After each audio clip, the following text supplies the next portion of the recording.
Tracking, alerting, protecting. This is WKYT This Morning. Now at 6:30 on WKYT This Morning, why the victims are the one who have ended up in jail this morning after an attempted overnight home invasion on the UK campus. We are tracking a crime alert after police say a gunman robbed a clerk at a Lexington motel. And the beast is about to sink its claws into the roller coaster record books. We'll have those stories and more. Breaking news as it happens coming up on WKYT This Morning. It's Friday. Good morning and welcome in as we get ready to head over the roller coaster into that big weekend with lots happening around here. I'm Bill Bryant. And I'm Rebecca Smith. Roller coaster record books. Say that 5 times fast. That's right. You got through Just that. had to say it once.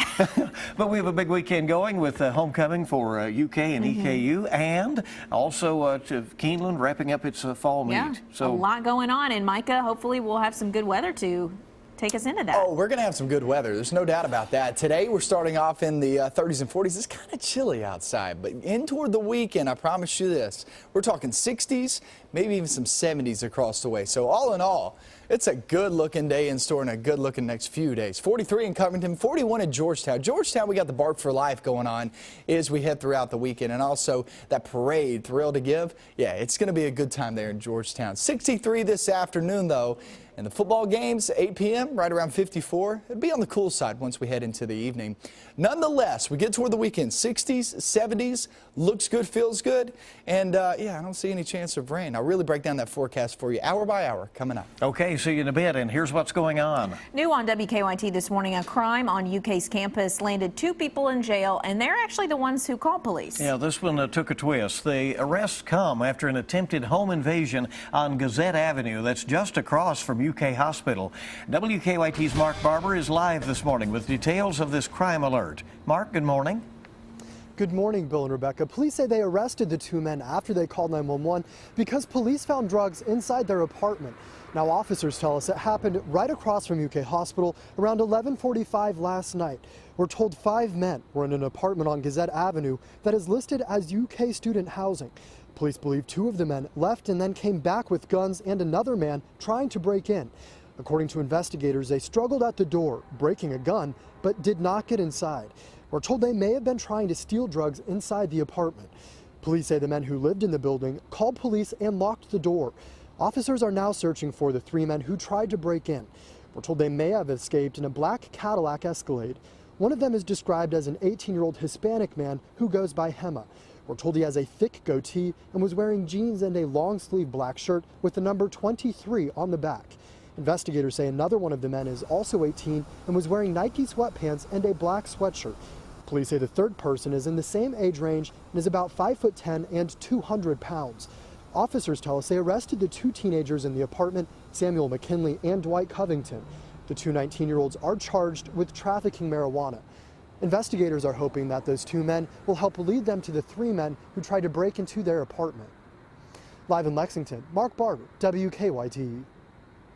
Well, also new this morning, Lexington police made an arrest in a gas station robbery. Colby Harris is charged with robbery and probation violation.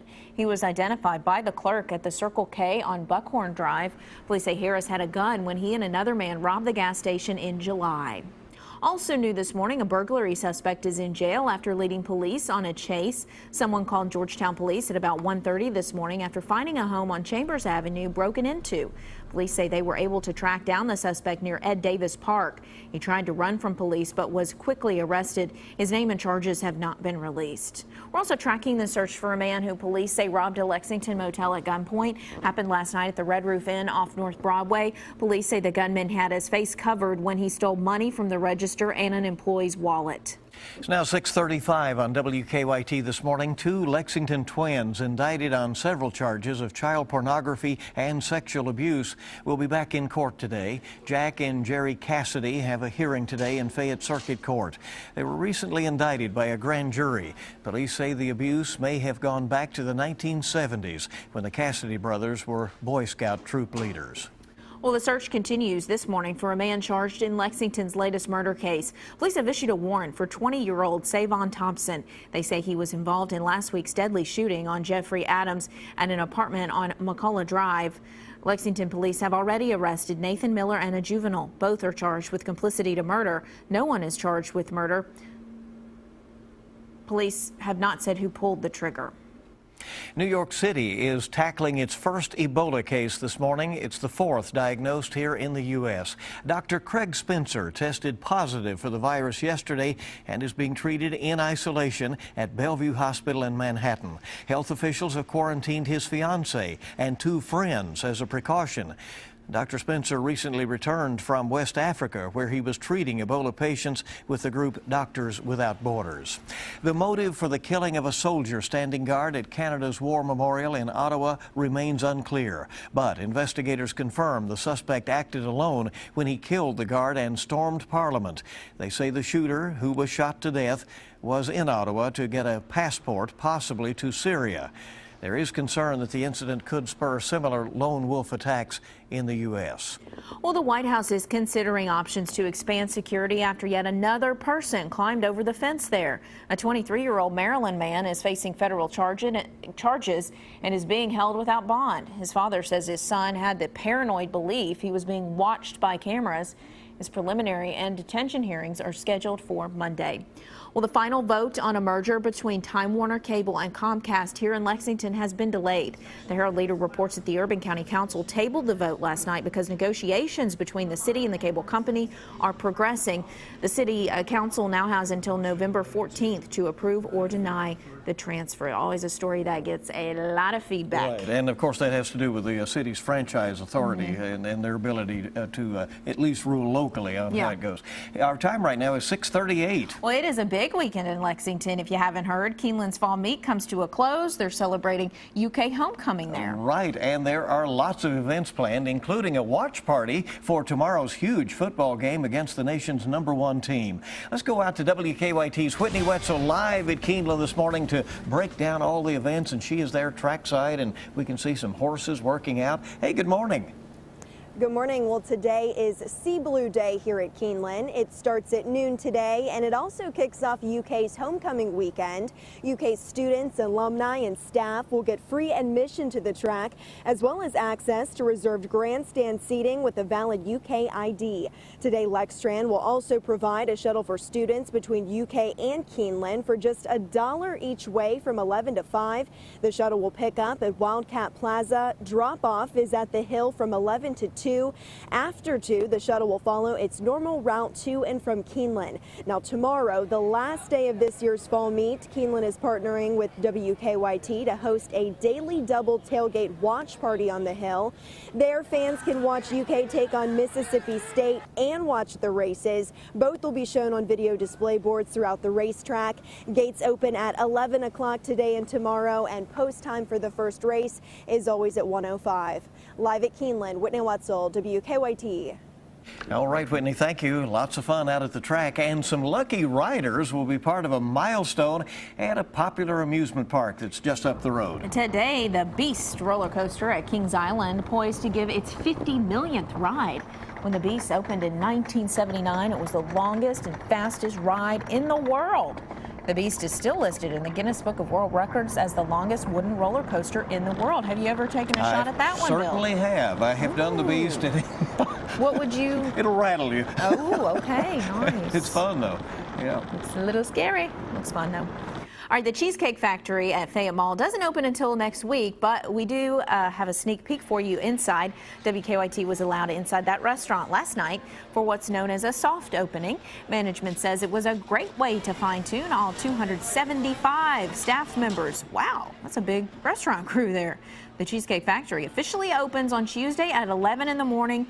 They are also still accepting applications if you'd like to work there. I think you're ready for that opening, aren't you? All right, 6:40 now on WKYT, and a movie based on a blind Kentucky high school football player opens today nationwide. But hundreds of people got a sneak peek at 23 Blast last night at the Kentucky Theater in Lexington. The independent film was inspired by Travis Freeman, who played for Corbin High School in the 1990s. Much of the movie was shot in Corbin. 23 Blast will play on more than 600 movie screens around the country starting tonight. Well, do you remember the Double Down by KFC? That was a sandwich that replaced the buns with 2 pieces of chicken. Remember Yes, that it's for a little making me while? hungry. Oh, if you thought that was bad, wait until you see this. The chicken chain's Korean division has unleashed an even bigger bunless creation. The Zinger Double Down King adds a sauced-up burger to the mix. The Zinger has a burger with bacon and cheese sandwiched between 2 fried chicken breasts. It's only for sale in South Korea, costs $6.40, and clocks in at a whopping, get it, whopping, wrong restaurant, 750 calories. They're taking that whole protein diet thing the next yeah. level, aren't they? There you go. All right. Well, that's a big sandwich. That's one for Micah, or maybe Officer Don. I don't know. Oh, yeah, Don, I think could scarf that one down. Let's go check in on him. Our time this morning is hitting 6:42, and here is Officer Don with our check on live drive traffic. Good morning, Don. Good morning. No wrecks right now. Traffic looks okay in the Circle and the Interstate 75 north and southbound in pretty good shape at the moment. Let's get a look outside and we'll show you what's happening as you plan to head out the door this morning for work or school. Don't forget about the construction happening on 75, by the way, but that seems to be manageable at this moment. Our Waze map, just a couple of stalled cars, live drivers on the way in, reporting normal traffic flow. Now back to you in the studio. All right, and a big weekend with Keeneland traffic, ball game traffic, Marvel event downtown traffic at Rupp. So a lot happening, you know, and hope you'll keep it here on WKYT this morning. More news on the way for you here on your Friday. It was a sight to see, but not everyone had the chance. So look at last night's solar eclipse is next, and you do not need special hour to see this one. Yeah, and I got to see it for about 5 minutes-ish, and then those clouds were just right there to the horizon, and it went right behind it. It was cool to see, though. 39 degrees there in Richmond, 41 in Frankfort. Chilly start to a good-looking weekend in store. I'll show you that forecast coming up.